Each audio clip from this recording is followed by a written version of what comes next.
So hello everyone and welcome to the part two UPSC.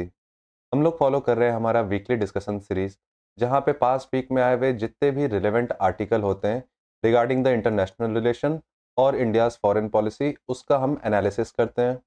And these articles are extremely important for specially those aspirants who are pursuing PSIR as their optional. तो without wasting any time let's start the video. इस week की हमारी एक बहुत अच्छी article आई थी, that is without great powers on board G20 is adrift. तो अगर आप अपने PYQs देखेंगे PSIR के, तो आप देखेंगे कि जितना भी अगर क्वेश्चन आता है इंटरनेशनल रिलेशन से रिगार्डिंग पेपर 2 में, उसमें एक चीज़ काफ़ी रिकरिंग होती है कि किस तरीके से कोई भी इंटरनेशनल ऑर्गेनाइजेशन का रेलेवेंस पहले से इम्प्रूव हो रहा है या फिर डिक्लाइन कर रहा है। तो अगर आप G20 को देखो तो ये one of the biggest organisation है।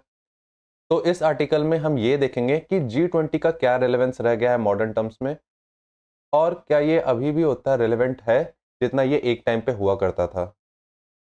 तो the writing on the wall for the group of 20 was clear in Indonesia in 2022।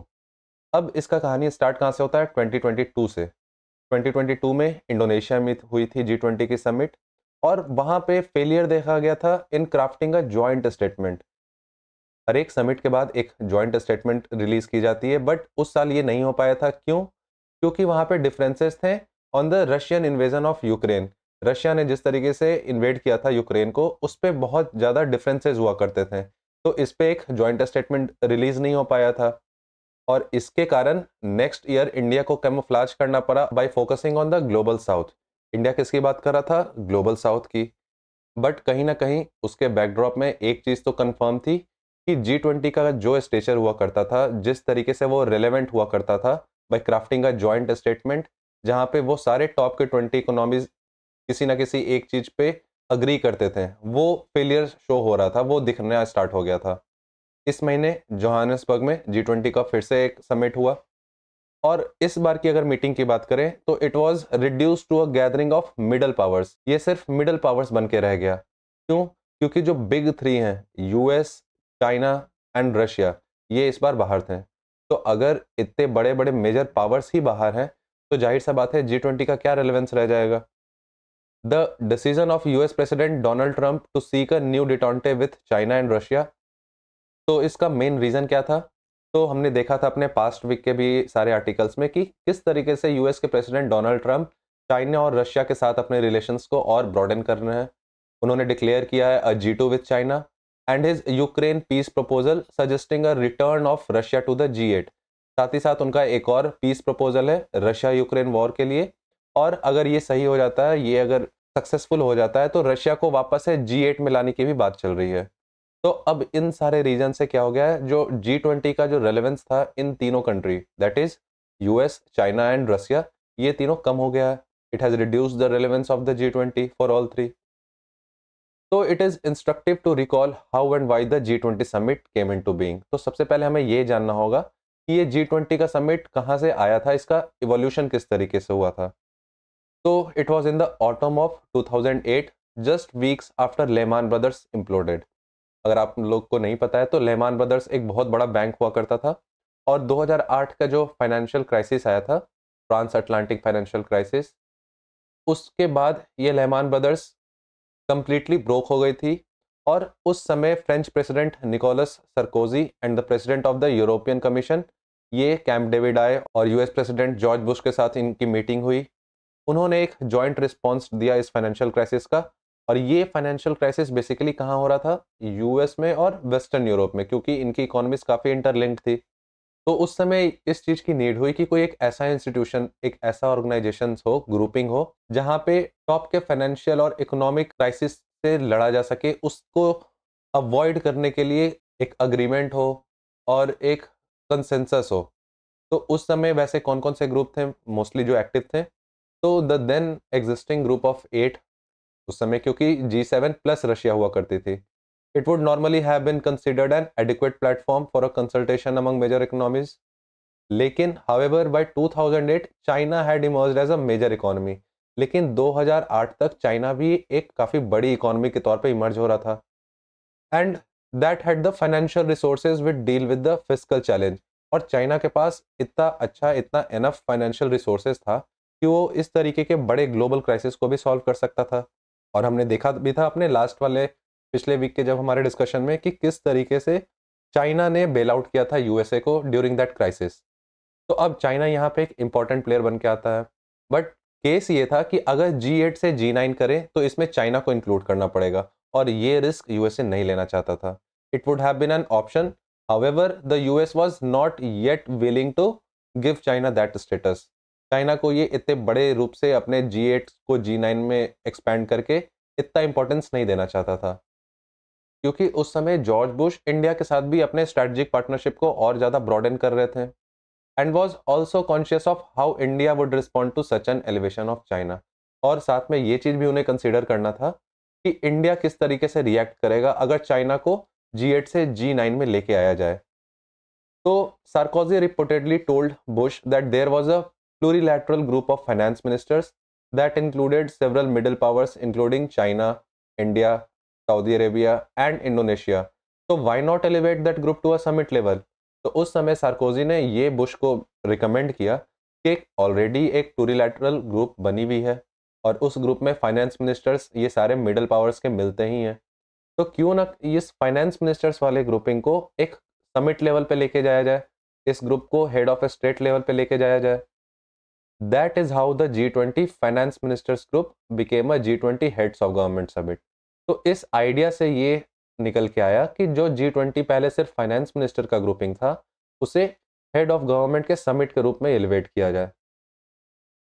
The first meeting was convened by Bush in Washington DC in November 2008। जो सबसे पहला meeting हुआ था उसे Bush ने convene किया था in Washington DC. China subsequently played a vital role. उसके बाद यहाँ पे स्टार्ट होता है चाइना का रोल, और किस तरीके से इसने ट्रांस अटलांटिक फाइनेंशियल क्राइसिस में हेल्प किया उसके मैनेजमेंट में। साथ ही साथ ये जो ट्रांस अटलांटिक फाइनेंशियल क्राइसिस है, इसे हमेशा मिसलीड किया जाता है as a global financial crisis by the western economist. अब वेस्टर्न इकोनॉमिस्ट के हिसाब से जो भी चीज़ यूएसए में या फिर वेस्ट में हो रहा है वो ग्लोबली हो रहा है, तो वो इसे ग्लोबल फाइनेंशियल क्राइसिस हर जगह बोलते हैं। आप भी देखोगे बहुत जगह इसे ग्लोबल फाइनेंशियल क्राइसिस के तौर पे टर्म किया जाता है, the 2008 global financial crisis. But ये रियली थी क्या? It was trans Atlantic financial crisis. मतलब अटलांटिक ओशन के साइड में जितने भी कंट्रीज हैं, और वो कौन कौन से हैं? Western Europe and the USA, यहाँ पे ये फाइनेंशियल क्राइसिस आई थी। तो it was trans Atlantic financial crisis of 2008। खैर, तो उस समय चाइना का किस तरीके से इसको मैनेज किया था वो काफ़ी इंपॉर्टेंट रोल प्ले करता है।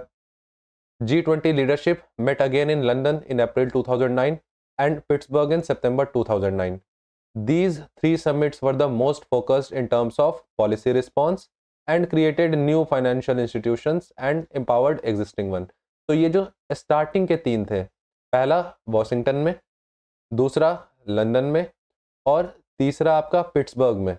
ये शुरुआत के जो तीन समिट्स हुए थे ये सबसे ज़्यादा फोकस्ड थे, क्योंकि यहाँ पे कुछ पॉलिसी बना के रिस्पॉन्स की गई थी उस चीज़ को सॉल्व करने के लिए। नए फाइनेंशियल इंस्टीट्यूशंस बने थे और जितने पहले के हैं उन्हें और ज़्यादा एम्पावर किया गया था। अब हम लोग आते हैं इंडियन एस्पेक्ट में। तो India enthusiastically welcomed the elevation of the G20 since it was for the first time that it had been admitted to a heads of government summit of such importance. India इसे बहुत अच्छे तरीके से ले रहा था, इसे वेलकम कर रहा था, क्योंकि पहली बार ऐसा हुआ था कि इतने पावरफुल नेशन के हेड ऑफ गवर्नमेंट समिट का पार्ट बना था। तो इस कारण से इंडिया से बहुत ही enthusiastically वेलकम कर रहा था G20 को।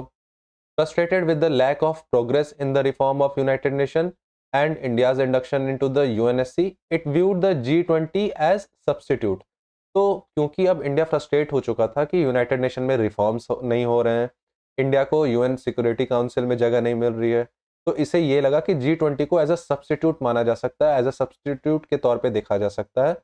और इनिशियली ये था भी वही। Initially the G20 summits did have the feel of a UN economic security council.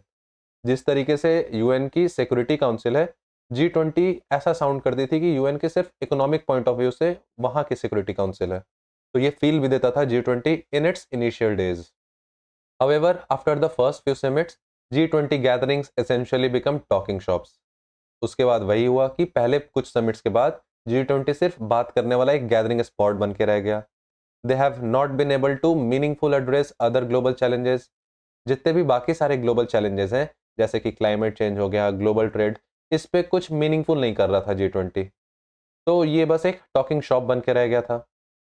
Trump's launching of a trade war against China in his first term. तो आपको याद होगा जब इससे पहले आए थे डोनाल्ड ट्रम्प, तो उन्होंने ट्रेड वॉर स्टार्ट किया था अपने 2017 से 21 वाले टर्म में। And the Russian invasion of Ukraine dealt a wounding blow to the G20। तो ये दोनों जो इवेंट हुआ, यूएस का चाइना के साथ ट्रेड वॉर, रशिया का इन्वेजन यूक्रेन पे, और इस पे कुछ भी सब्सटैंशियल निकल के नहीं आया G20 में। तो it was a wounding blow to the G20। At the 2022 summit in Indonesia, Russian president Vladimir Putin did not turn up. तो जो G20 2022 में हुआ था उसमें पुतिन आए भी नहीं थे। The news headlines that came out of the 2022 summit focused primarily on the bilateral meeting between China's President Xi Jinping and US President Joe Biden। तो उसी समय में 2022 के जब समिट चल रहा था, उससे ज़्यादा न्यूज़ में क्या हो रहा था कि उस समय चाइना के प्रेसिडेंट जी जिनपिंग और यूएस के प्रेसिडेंट जो बाइडेन ये लोग मीट कर रहे हैं। तो G20 जैसा बड़ा ग्रुपिंग, उसके समिट से ज़्यादा चर्चा हो रही थी जिनपिंग और जो बाइडेन की मीटिंग की। अब आते हैं next year 2023 summit new Delhi में हुआ था, और इसमें both Putin and Xi Jinping ये दोनों नहीं आए थे। हालांकि इंडिया ने इस समिट से कुछ तो अपने लिए निकाला, with a focus on the global south पे फोकस की बात की, और अफ्रीकन यूनियन को इसके अंडर किया G20 के under. While most heads of the government barring Putin were present at Brazil 2024 summit. हालांकि मेनली सारे हेड्स ऑफ गवर्नमेंट 2024 वाले ब्राजील के समिट में तो आए, सिर्फ पुतिन को छोड़ के, लेकिन फिर भी 2024 वाले समिट में भी कुछ पॉलिसी के टर्म्स में नया निकल के नहीं आया। अब आते हैं हम लोग अपने करंट वाले जोहानिसबर्ग समिट पे। The absence of Trump, Xi and Putin, ये तीनों मेन पावर, इनका एब्सेंस ये क्या शो करता है कि G20 अब बस एक मिडल पावर्स के गैदरिंग बन के रह गया है। There are no big powers in it. Trump is largely responsible, और इसके लिए मेजरली रिस्पॉन्सिबल कौन है? Donald Trump, for the three reasons. First, his unilateralism. जिस तरीके से डोनाल्ड ट्रंप यूनिलैटरलिज्म को बढ़ावा दे रहे हैं, मतलब कि यूएस के किस तरीके से यूनिलैटरल रिलेशन से इंडिया के साथ, चाइना के साथ, यूरोपियन यूनियन के साथ, तो उनका पूरा का पूरा फोकस यूनिलैटरलिज्म पे हो गया। तो एक ग्रुपिंग की जो इंपॉर्टेंस है उसे कम कर दी by declaring a tariff war against the rest of the world. जैसा कि हमने देखा था सेकेंड टर्म में आते के साथ, जितना भी रेस्ट ऑफ द वर्ल्ड है उसके साथ टैरिफ वॉर स्टार्ट कर दिया। And asserting US primacy on range of geopolitical and geo economic fronts, he has sought to downgrade the relevance of plurilateral platforms. तो इन्होंने जो ये रेलेवेंस था प्लूरीलैटरल प्लेटफॉर्म्स का, इसे कम कर दिया है, और फोकस किस पे कर दिया है? यूनिलैटरलिज्म पे। ट्रेड वॉर करके यूएस की प्राइमेसी को शो करना कि किस तरीके से जियोपॉलिटिकली यूएस एक्टिव है, यूएस की हेजेमनी को और ज़्यादा स्ट्रॉन्ग करना। तो जो प्लूरीलैटरल प्लेटफॉर्म्स का रिलेवेंस था, इसे थोड़ा कम कर दिया है। तो पहला रीज़न तो ये हो गया, फर्स्ट इज यूनिलैटरलिज्म। दूसरा, by suggesting a G2 condominium with China. हमने एक इस पे पूरा का पूरा आर्टिकल भी डिस्कस किया है, मैं उसे वीडियो के इस कार्ड वाले लिस्ट में डाल दूंगा, जिसमें हमने डिस्कस किया था कि किस तरीके से एक G2 सजेस्ट कर रहा है USA with China, and he has elevated a country that the US was not ready to admit into the G8 in 2008। और चाइना वही कंट्री है जिसे यूएसए G8 में शामिल नहीं करना चाहता था 2008 में, और अभी ट्रंप बात कर रहे हैं G2 की। तो दूसरा तो एक ये मेजर रीजन है। फाइनली, बाय रिकमेंडिंग द री induction of Russia into the G8। और तीसरा ये रीजन कि ये रशिया को वापस से G8 का पार्ट बनाने की बात भी कर रहा है।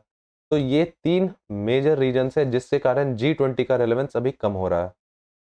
तो if the big three have no interest in the G20, this group will wither away. तो अगर ये बिग थ्री का कोई इंटरेस्ट ही नहीं रह गया अब G20 में, तो ये ग्रुप तो वैसे भी एक टाइम के बाद बिखर जाएगा।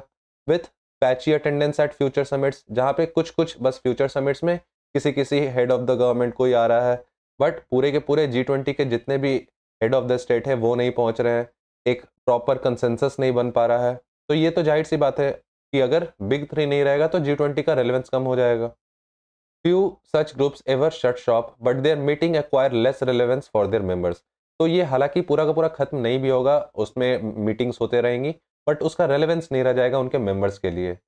और ये सेम फिट एक दूसरे ग्रुपिंग का भी हो सकता है जिसमें इंडिया मेंबर है, and that is the quad. Quad के साथ भी कहीं ना कहीं ये हो रहा है। क्वाड जिस तरीके से इमर्ज हुआ था उसका रेलेवेंस भी अगर हम लोग देखें विद द सेम पर्सपेक्टिव क्या है?